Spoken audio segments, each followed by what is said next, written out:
tienes que saber. La política. Está como por todos lados, ¿no? Abres las noticias, miras redes sociales, o bueno, simplemente charlas con amigos. Y siempre sale el tema. Y a veces parece, no sé, un lío tremendo, algo lejano, ¿cierto? Algo que manejan otros y que, seamos sinceros, muchas veces tiene como mala fama. Sí, totalmente. Se percibe así a menudo. Pero, a ver, ¿qué es realmente la política? Hoy vamos a intentar, pues, meternos de lleno en esa pregunta. Hemos estado revisando varias fuentes, textos de referencia, algunos análisis académicos, como para sacar el jugo, ¿sabes?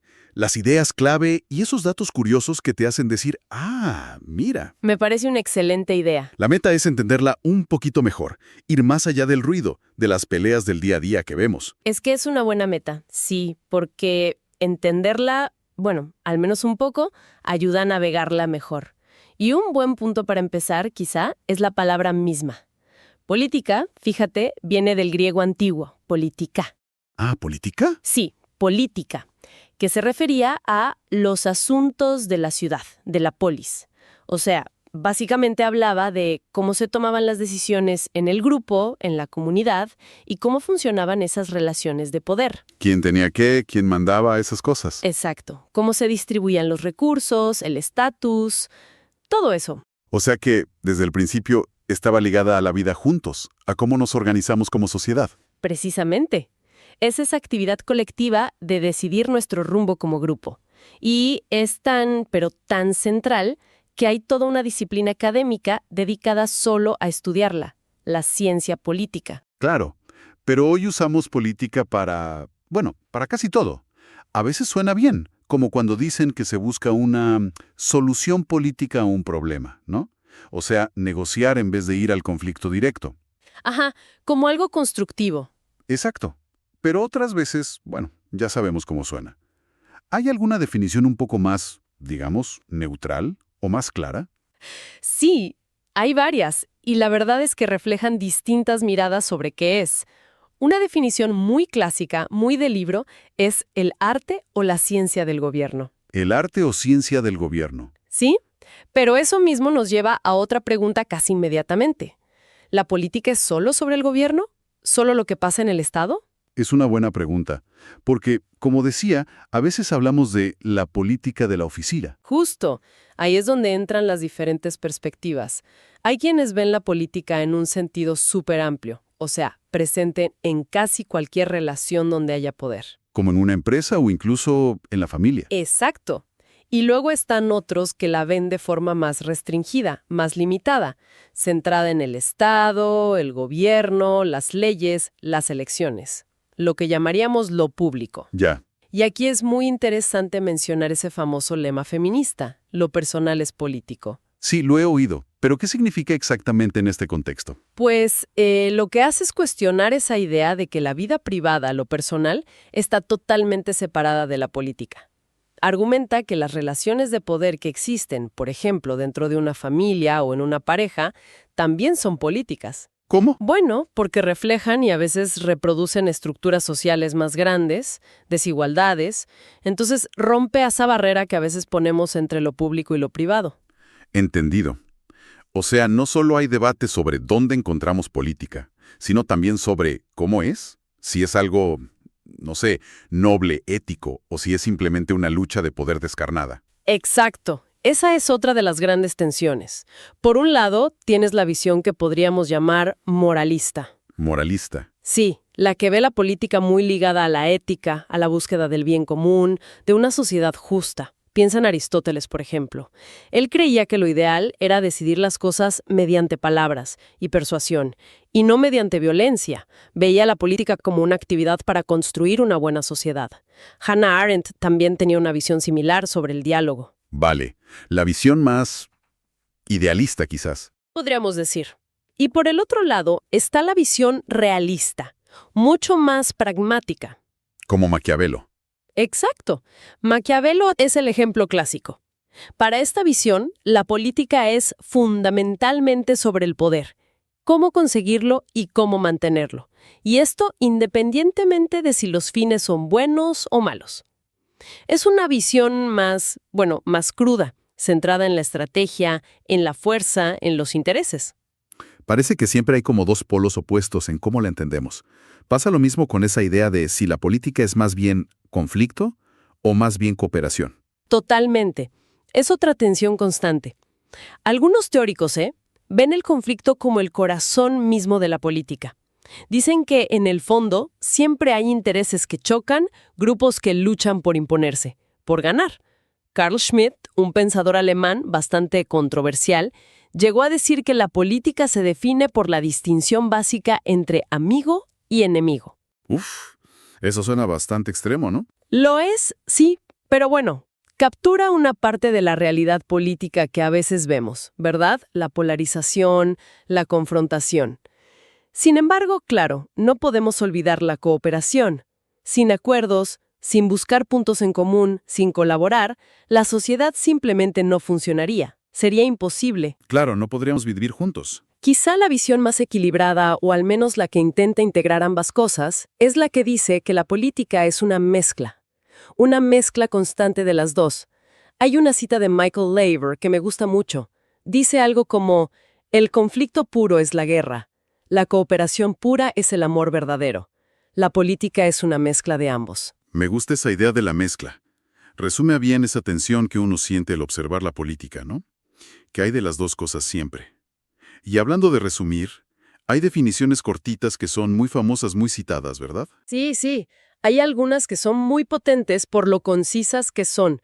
Harold Laswell, por ejemplo, dio en el clavo con su definición ¿quién obtiene qué, cuándo y cómo?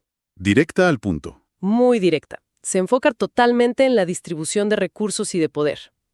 Luego está David Easton, que habló de la asignación autoritaria de valores para una sociedad. Asignación autoritaria de valores. ¿Qué quiere decir eso? Pues que la política, a través de sus decisiones, leyes, políticas públicas, establece qué cosas son importantes para esa sociedad, qué se prioriza, qué normas rigen. Y esas decisiones tienen autoridad, se tienen que cumplir. Entiendo. Y creo que había una de Bismarck también, ¿no? Que era como más pragmática. Sí, Otto von Bismarck, que era un político muy astuto, la veía de una forma muy práctica. Decía que era algo así como la capacidad de elegir siempre lo menos dañino, lo más útil. Vaya, como el arte de lo posible, pero en versión control de daños. Algo así. Una visión muy enfocada en la toma de decisiones reales, en circunstancias que a menudo son difíciles y tienen consecuencias. Todas estas definiciones nos dan pistas, pero, a ver, ¿cómo empezó todo esto? Mencionaste antes la polis griega, pero la necesidad de organizarnos, de tomar decisiones juntos, debe ser mucho más antigua. Muchísimo más antigua. La historia de la política es, en cierto modo, la historia de cómo los seres humanos hemos vivido en grupo desde siempre. Antes de que existieran las ciudades y los estados que conocemos, durante miles y miles de años, la gente vivía en grupos más pequeños, como bandas o tribus. ¿Y cómo se organizaban? Pues tenían formas de organización social muy diferentes a las nuestras. A menudo sin un gobierno centralizado, sin un líder único con todo el poder. Eran lo que los antropólogos llaman sociedades sin Estado. Interesante. ¿Y cómo se dio el salto a tener estados? ¿Con reyes, leyes, fronteras? Fue un proceso muy largo y complejo, que ocurrió de forma independiente en distintos lugares del mundo. Por ejemplo, en Mesopotamia, en el Antiguo Egipto, hace unos 5.000 años más o menos. Ahí empezaron a surgir estructuras más grandes, más complejas, con líderes claros, con ejércitos, con sistemas para cobrar impuestos, con leyes escritas. ¿Y se sabe por qué pasó? Hay varias teorías, no hay un consenso total. Algunas teorías, llamadas voluntarias, sugieren que fue por necesidad. Por ejemplo, para organizar grandes proyectos que beneficiaban a todos, como construir sistemas de riego, para la agricultura. Esa es la famosa hipótesis hidráulica. Otras teorías, en cambio, ponen el énfasis en el conflicto. Creen que fue más bien el resultado de guerras, de conquistas, donde un grupo dominaba a otros y creaba un estado para controlar el territorio y extraer recursos. O sea, por necesidad o por la fuerza. Posiblemente una combinación de ambas cosas, dependiendo del lugar y el momento. Luego, claro, la antigüedad clásica, especialmente Grecia y Roma, nos dejó un legado importantísimo. Los griegos, sobre todo en Atenas, experimentaron con la idea de ciudadanía, de que los miembros de la comunidad, aunque fuera una comunidad limitada, no incluía a todos, debían participar en las decisiones. De ahí viene la democracia directa. Aunque fuera limitada a hombres libres, ¿no? Exacto, era muy limitada para nuestros estándares, pero fue un paso conceptual enorme. Y nos dieron a los primeros grandes pensadores que reflexionaron sistemáticamente sobre la política, como Platón y Aristóteles. Y Roma, por su parte, desarrolló estructuras legales, administrativas e institucionales muy sofisticadas que influyeron durante siglos en Europa y más allá. Vale, entiendo esa base antigua. Pero de ahí, ¿cómo llegamos a los países que vemos hoy en el mapa? Porque el mundo antiguo era muy distinto, con grandes imperios. Fue una evolución muy, muy larga, claro, pasando por la caída del Imperio Romano, la Edad Media con sus reinos feudales, el surgimiento de monarquías más fuertes. Un momento que se suele señalar como un punto de inflexión clave es la Paz de Westfalia, en 1648. Westfalia. ¿Qué pasó ahí? Bueno, puso fin a unas guerras religiosas y políticas terribles en Europa, la Guerra de los 30 años. Y los tratados que se firmaron establecieron unos principios que, de alguna manera, siguen siendo la base del sistema internacional actual. ¿Cómo cuáles? Principalmente en la idea de la soberanía estatal. Es decir, que cada estado es la máxima autoridad dentro de su territorio y que los demás estados no deberían meterse en sus asuntos internos. Ah, la famosa no injerencia. Exacto. Es que como si se reconocieran mutuamente como entidades independientes y soberanas. Se considera un poco el acta de nacimiento del sistema de estados moderno que conocemos. Vale. Cada uno en su casa y Dios en la de todos, como se dice a veces. Algo así, sí. Y más tarde, sobre todo a partir del siglo XIX, surgió con muchísima fuerza otra idea clave, la del Estado-nación. Estado-nación. Sí, la idea de que cada nación, entendida como un grupo de personas que comparten una cultura, una lengua, una historia, una identidad común, debería tener su propio Estado independiente. Que las fronteras políticas deberían coincidir, idealmente, con las fronteras culturales o nacionales. Eso debió cambiar mucho el mapa, ¿no? Totalmente. Impulsó movimientos de unificación como los de Alemania e Italia, que antes eran un mosaico de pequeños estados. Y también impulsó la fragmentación de los viejos imperios multinacionales, como el Imperio Austrohúngaro, el Otomano o incluso el español en América, donde convivían muchas nacionalidades distintas bajo un mismo gobernante. El nacionalismo fue una fuerza política potentísima. O sea, la idea era que el mapa político se pareciera más al mapa cultural, aunque supongo que en la práctica nunca es tan perfecto. Nunca es perfecto, claro. La realidad siempre es mucho más compleja, con minorías, fronteras disputadas, pero esa fue la aspiración dominante. Y fíjate qué curioso porque algunos historiadores sugieren algo interesante.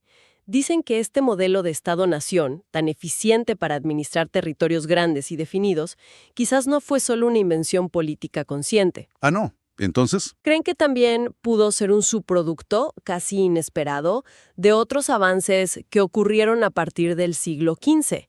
Avances en áreas como la cartografía, hacer mapas más precisos, la contabilidad, la economía política, la geografía, que permitieron a los gobernantes pensar y administrar sus territorios de una manera nueva, más centralizada y eficiente. qué interesante. Como si la tecnología y el conocimiento de la época también hubieran empujado hacia ese modelo de Estado, no solo las ideas políticas. Exacto, como si se hubieran alineado varios factores. Y bueno, más recientemente, ya en el siglo XX y XXI, hemos visto otro gran cambio, la globalización. Claro, el mundo parece cada vez más conectado.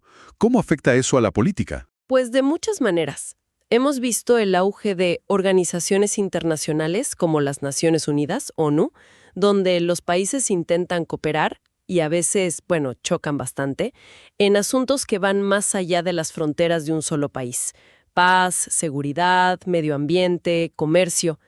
Y también hemos visto experimentos de integración regional mucho más profundos, como la Unión Europea, donde los países miembros ceden voluntariamente parte de su soberanía a una entidad que está por encima de ellos, una entidad supranacional. O sea que la política ya no se juega solo dentro de las fronteras de cada país.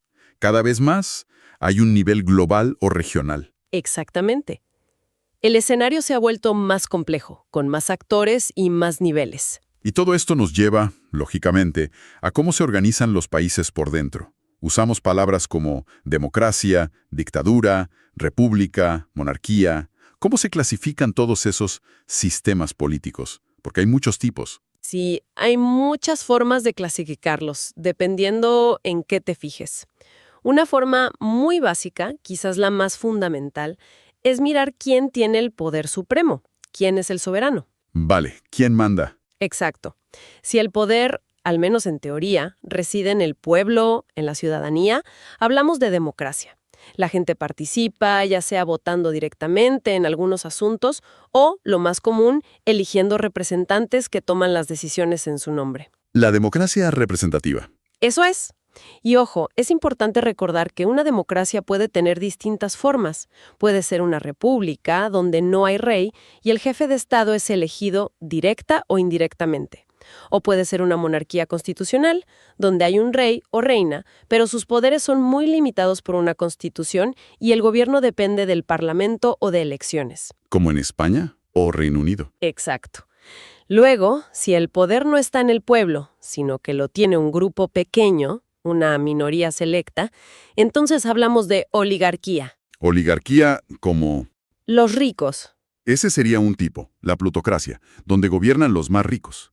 Pero la oligarquía puede basarse en otras cosas. Puede ser una teocracia, si gobiernan líderes religiosos, una aristocracia, la nobleza, una meritocracia, supuestamente los más capaces, incluso una junta militar. La clave es que es un grupo reducido. Entendido. Y la tercera opción. Si el poder se concentra muchísimo, ya sea en una sola persona o en un grupo muy cerrado y sin control, hablamos de autocracia. Aquí es donde entran las dictaduras, ya sean militares o civiles, y también las monarquías absolutas que existían antes, donde el rey tenía un poder casi ilimitado. Democracia, oligarquía, autocracia. Según quien tiene el poder. Hay otras formas de ver las diferencias entre sistemas. Sí, claro. Podemos fijarnos también en la estructura interna del gobierno, cómo se organizan y relacionan los distintos poderes del Estado. Por ejemplo, la relación entre quien hace las leyes, el poder legislativo, el parlamento o congreso, y quien las aplica y gobierna, el poder ejecutivo, el presidente o primer ministro y su gobierno. ¿Te refieres a sistemas presidenciales o parlamentarios? Exactamente. En los sistemas presidenciales, como en Estados Unidos o muchos países de América Latina, el presidente es elegido por separado del Congreso y es jefe de Estado y de gobierno al mismo tiempo. Hay una separación más marcada. En los sistemas parlamentarios, como en Reino Unido, España, Alemania o Italia, el gobierno, normalmente encabezado por un primer ministro, necesita la confianza del parlamento para gobernar. El jefe de Estado puede ser otra figura, un rey o un presidente con funciones más bien simbólicas. Y en ambos casos se supone que debe haber separación de poderes, ¿no? Es una idea fundamental en las democracias modernas, sí. La idea de que el poder legislativo hace leyes, el ejecutivo aplica leyes y el judicial interpreta leyes y resuelve conflictos. Deben estar separados y controlarse mutuamente. Es el sistema de frenos y contrapesos, para evitar que un poder abuse o se imponga sobre los otros. Vale.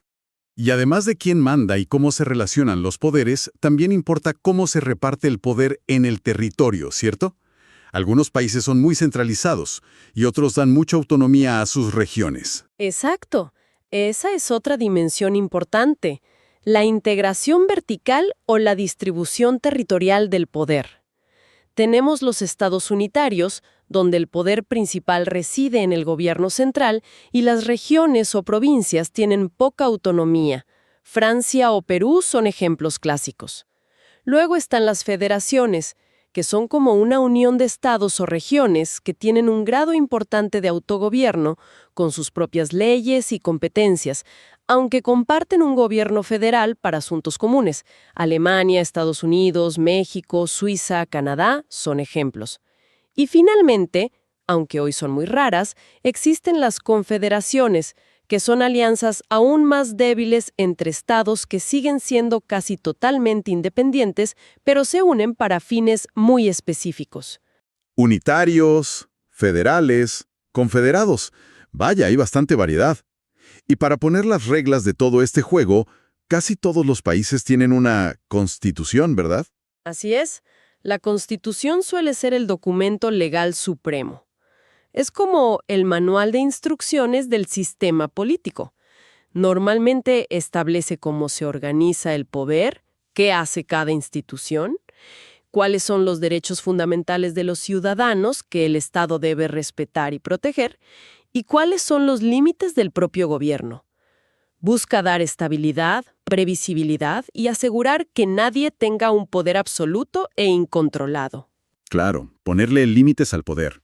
Y hablando de reglas y principios, la política no es solo estructuras, poder, instituciones. También se mueve mucho por valores, por ideas sobre cómo deberían ser las cosas, ¿no? Mencionaste la democracia antes, no solo como sistema, sino como valor. Cierto, es fundamental.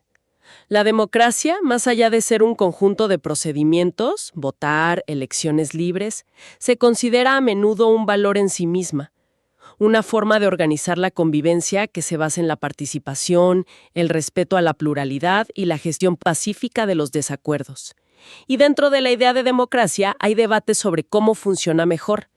Algunos enfoques, llamados de democracia agregativa, se centran sobre todo en sumar las preferencias individuales de la gente a través del voto. Gana la mayoría y ya está. Como una especie de mercado de votos. ¿Algo así? Otros enfoques, los de la democracia deliberativa, ponen mucho más énfasis en la calidad de la discusión pública antes de votar. Creen que la decisión es más legítima si viene de un debate razonado, informado, donde la gente intercambia argumentos y está dispuesta a escuchar y quizá cambiar de opinión. O sea, no solo sumar votos, sino también hablar y razonar juntos. Exacto. Y junto a la democracia hay otros dos valores que son como los pilares de casi toda discusión política moderna: la igualdad y la libertad. Fundamentales, sí. La igualdad es esa idea, ese ideal de que todas las personas deberíamos tener un estatus similar, los mismos derechos básicos, las mismas oportunidades, sin importar nuestro origen, género, raza, religión, etc. Es un motor potentísimo de muchísimas luchas políticas a lo largo de la historia. ¿Y la libertad? La libertad, el otro gran valor, que también tiene sus matices, no es tan simple. Se suele hablar de dos tipos: libertad negativa, que es básicamente la ausencia de obstáculos externos, de coerción, que nadie te impida hacer algo, que el Estado no interfiera demasiado en tu vida. Y libertad positiva, que no es solo que no te impidan hacer algo, sino tener las condiciones reales, la capacidad para poder elegir y llevar a cabo tus planes de vida. Esto implica tener acceso a cosas como educación, salud, recursos mínimos. Que no basta con que la puerta esté abierta, sino que puedas caminar para salir por ella. Buena analogía, sí. Y estos valores, la igualdad y la libertad, y cómo se equilibran o entran en conflicto, son centrales para entender la famosa división entre izquierda y derecha en política. Siempre oímos hablar de eso. Sí, es como el mapa básico. ¿De dónde viene esa división, por cierto? Pues su origen es bastante curioso y hasta un poco accidental. Viene de la Revolución Francesa, a finales del siglo XVIII. ¿De Francia? Sí, en la Asamblea Nacional, que era el órgano donde se reunían los representantes, resultó que los que apoyaban cambios más radicales querían limitar el poder del rey, dar más poder al pueblo y buscar más igualdad, se sentaban habitualmente a la izquierda del presidente de la Asamblea. Y los que eran más conservadores defendían al rey, la tradición, el orden establecido, se sentaban a la derecha. No me digas. ¿Literalmente por dónde se sentaban en la sala? Tal cual. Empezó como una cuestión de geografía parlamentaria, pero la etiqueta se quedó y se extendió por todo el mundo. Hoy en día, claro, es una simplificación, pero sigue siendo útil. Simplificando mucho. La izquierda tiende a asociarse con ideas de progreso social, cambio, búsqueda de mayor igualdad, sobre todo económica y social, y a menudo defiende un papel más activo del Estado para corregir desigualdades y garantizar derechos sociales. La derecha, por otro lado, tiende a valorar más la tradición, el orden, la estabilidad, la libertad individual, especialmente en lo económico, la propiedad privada, y a menudo considera que ciertas desigualdades son naturales, inevitables o incluso positivas. Y hay extremos en ambos lados, ¿no? Claro, es un espectro.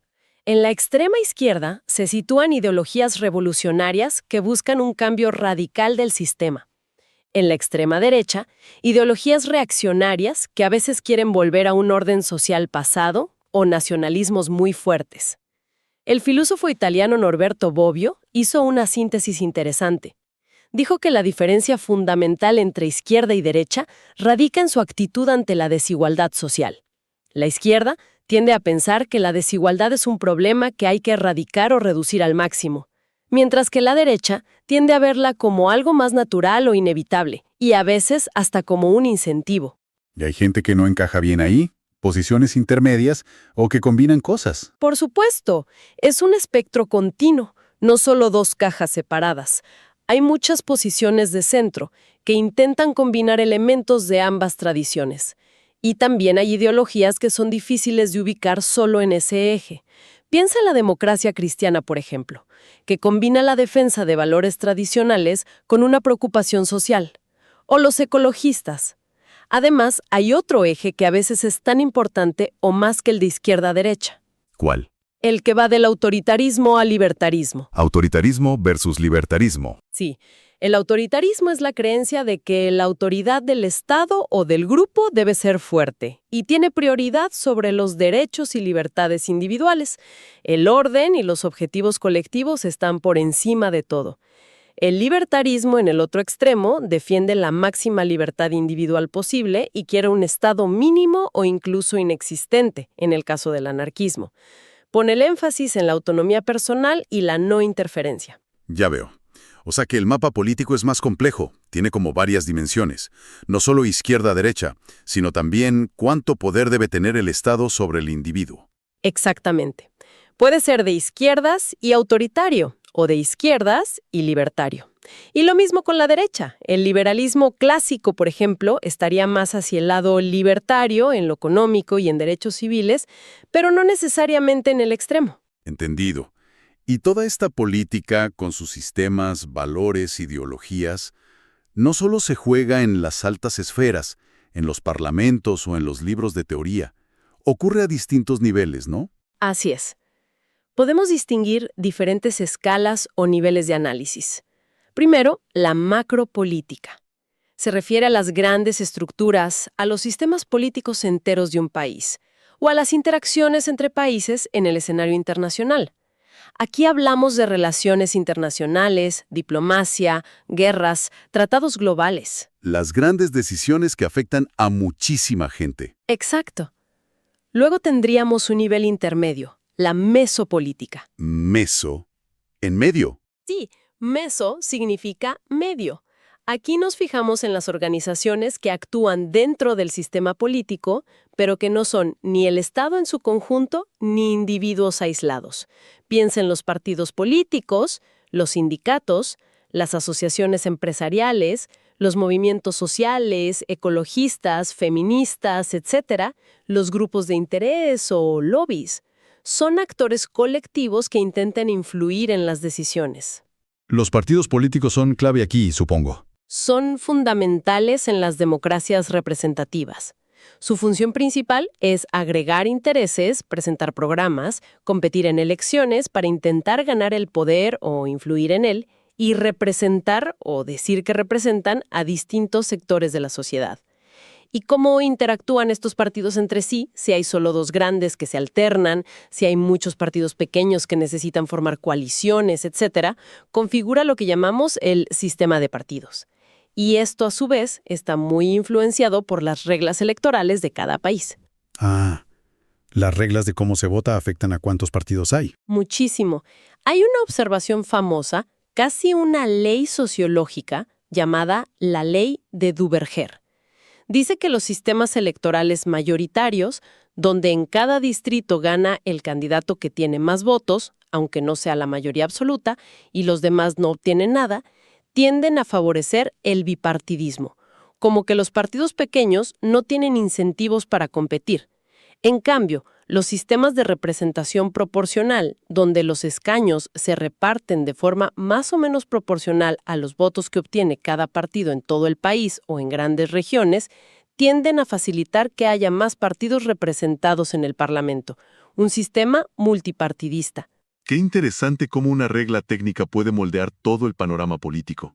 Es un ejemplo de cómo las instituciones importan. Y finalmente, después de la macro y la meso, tenemos la micropolítica. Micro, lo pequeño, o sea, nosotros. Exacto. La micropolítica se enfoca en las acciones políticas de los individuos, de los ciudadanos de a pie, la participación política individual. ¿Cómo votar? Votar es la forma más básica y extendida en las democracias, sí, pero hay muchísimas otras formas de participar. Puedes afiliarte a un partido, hacer campaña por un candidato, donar dinero, firmar una petición, asistir a una manifestación o protesta, hacer huelga, escribir a tus representantes, participar en debates públicos, compartir información política, incluso actos de desobediencia civil. Todo eso es participación política a nivel micro. Vaya recorrido hemos hecho. Empezamos con una palabrita griega sobre los asuntos de la ciudad y hemos pasado por luchas de poder históricas, sistemas de gobierno súper variados, valores que chocan, ideologías y hasta cómo cada uno de nosotros puede participar o no. Queda clarísimo que la política es compleja, a veces puede ser frustrante, sin duda, pero es ineludible. Está en el centro de cómo vivimos juntos. Totalmente de acuerdo. Si tuviéramos que como destilar algunas ideas básicas clave de todo lo que hemos hablado, podríamos decir, a modo de resumen, A ver, ¿cuáles serían? primero, que la política es, en su esencia más profunda, el proceso por el cual tomamos decisiones colectivas sobre cómo vamos a vivir juntos y cómo se distribuye el poder y los recursos en nuestra sociedad. Es algo inevitable cuando vivimos en grupo. Ok, decisiones colectivas y poder. Segundo, que no hay una única forma correcta de definirla o entenderla. Puede abarcar desde el gobierno formal y las instituciones del Estado hasta las dinámicas de poder en nuestra vida cotidiana. Esa idea de lo personal es político nos recuerda precisamente ese alcance tan amplio que puede tener. Que va más allá de las elecciones. Mucho más allá. Tercero, que la política está intrínsecamente llena de tensiones que probablemente nunca desaparezcan del todo. La tensión entre buscar el bien común y la ética, y la lucha por el poder y los intereses. La tensión entre el conflicto inherente a los intereses diversos y la necesidad vital de cooperar para que la sociedad funcione. Conflicto y cooperación siempre mezclados. Exacto. Cuarto, que los diferentes sistemas políticos que hemos visto, democracias, autocracias, federalismos, unitarismo, etc., son en el fondo los marcos, las estructuras que las sociedades han ido creando a lo largo de la historia para intentar manejar esas decisiones colectivas y esas tensiones de una forma más o menos ordenada. Las reglas del juego que nos damos. Eso es. Y quinto, que valores fundamentales como la libertad y la igualdad son el combustible que alimenta gran parte del debate y la acción política. Y que a menudo articulamos ese debate usando el espectro izquierda-derecha, que aunque sea una simplificación, sigue siendo una herramienta útil para mapear las diferentes posturas ante esos valores. Perfecto. Y para ir cerrando, no podemos olvidar esos datos curiosos o llamativos que encontramos al preparar esto. Ah, sí, los fun facts. Exacto. El primero, que ya lo dijimos, pero es que es genial, que la palabra política viene del griego antiguo politikán, que significaba simplemente los asuntos de las ciudades, tan simple y a la vez tan profundo. Es verdad, resume mucho. Segundo, lo de izquierda y derecha, que nació literalmente por cómo se sentaban los diputados en la Asamblea Nacional durante la Revolución Francesa, pura casualidad de la distribución de asientos. ¿Quién lo diría, verdad? Tercero, esa idea de que el Estado-nación moderno, el que nos parece tan normal hoy, quizá no fue solo una invención de políticos o filósofos, sino también un resultado medio inesperado de avances técnicos del siglo XV en adelante, como hacer mejores mapas, llevar mejor las cuentas o pensar la economía de otra forma. Sí, esa conexión con la tecnología y el conocimiento es fascinante. Y cuarto, para poner las cosas en perspectiva, Recordar que, aunque hoy nos parezca casi inconcebible vivir sin un Estado, durante la inmensa mayor parte de la historia de nuestra especie, los seres humanos vivieron en sociedades sin Estado. Las bandas y tribus fueron la norma durante milenios. Es importante no olvidar esa larguísima prehistoria política. Y quizás, para dejar una última idea ahí flotando, una pregunta para pensar. A ver, dispara. Si hemos visto que la política tiene estas tensiones de base tan fuertes, conflicto y cooperación, poder y ética, lo individual y lo colectivo, ¿cómo nos puede servir entenderlas un poco mejor para participar en las discusiones políticas de hoy? Y no me refiero solo a las grandes discusiones nacionales que vemos en la tele, sino también a las que tenemos mucho más cerca. En el trabajo, en nuestra comunidad, en la asociación de vecinos, quizá incluso en nuestra propia casa. Reconociendo que a veces, también ahí, lo personal es político. Es una muy buena reflexión para llevarnos. ¿Cómo aplicamos esta comprensión más profunda a nuestro día a día? Muchísimas gracias por este recorrido tan completo y claro. Gracias a ti, ha sido un placer conversar sobre esto. Esperamos que estas ideas sirvan para mirar la política con otros ojos.